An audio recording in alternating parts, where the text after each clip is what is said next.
సామెత కుమారుడు మూడవది ముగ్గురిని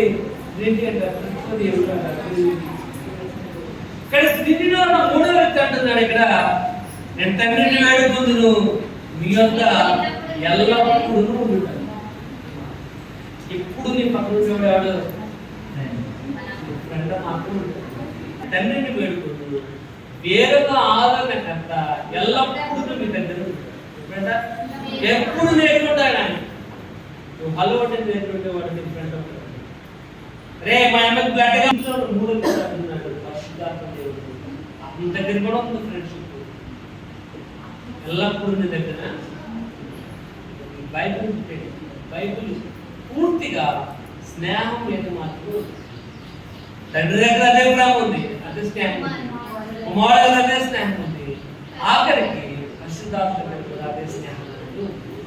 ఎల్లప్పుడూ దగ్గర ఉండకు వేరొక ఆదరణగా సత్య స్వరూపుడు ఆత్మ అనేది ఇక్కడ ఈ ఫ్రెండ్ ఎప్పుడు కూడా నేర్చుకుని ఉంటాడు.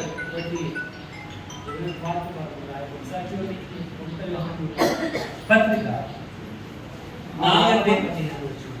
తన ప్రాణం అర్పించినాడు. నువ్వు బంధువుల శ్రమను ఆయన భరించాడు కాబట్టి ద పవర్ ఆఫ్ రిలేషన్షిప్, బంధం యొక్క వాల్యూ, విలువ, శక్తి ఏంటంటే స్నేహంలో మాత్రమే ఉంది. అది మనం చూడగల ముఖ్యముగా దేవుడు మనుషులకు